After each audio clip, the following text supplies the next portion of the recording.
अस्सलाम वालेकुम दोस्तों, मैं हूं आपका दोस्त ज़फ़र सलीम और आप देख रहे हैं मेरा यूट्यूब चैनल ज़फ़र सलीम 786। तो दोस्तों आज हम आए हुए हैं चने के खेत में। तो चने की फसल काश्त करने लगे हैं। तो आज का जो हमारा ट्रायल है वो हम ट्रैक्टर के साथ चने की काश्त करेंगे, आपको दिखाएंगे। इंशाल्लाह बहुत फ़ायदा होगा।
ये तक मैंने वने दो बाद इच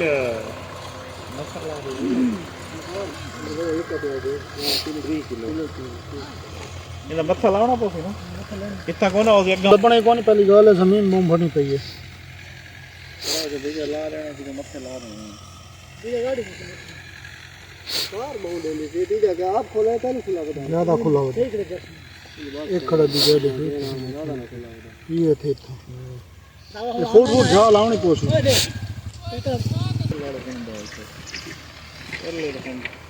एक पाख तुमने जान सकती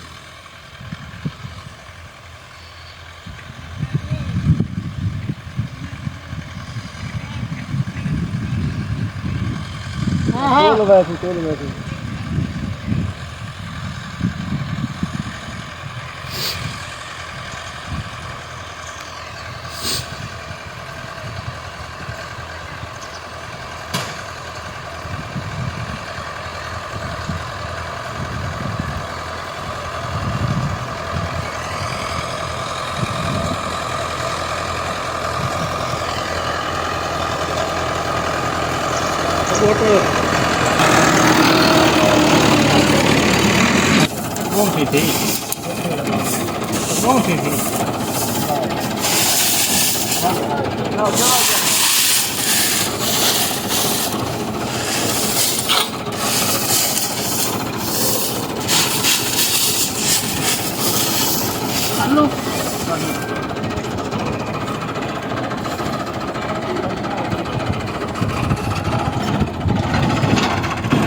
उसका पड़ेगा आपका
पता पुती दा बैग और 15,000 तो घर डांदी नहीं लगदा ये पता हो कोरे लगदे नहीं मार के बहुत आधा किलो खा दे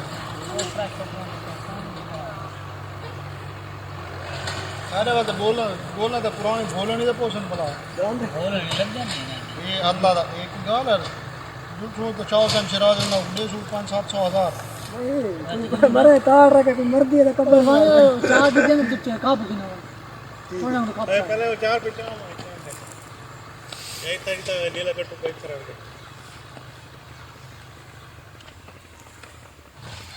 या औरतें काट रख बस हाँ मेरा पुत्र तो मैंने डालना है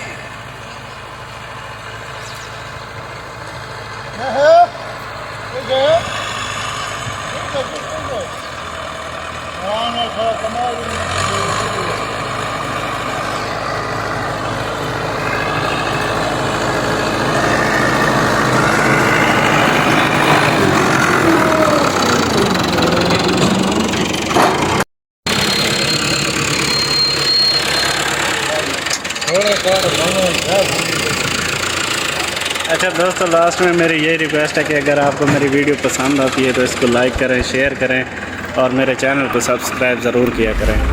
अल्लाह हाफ़िज़।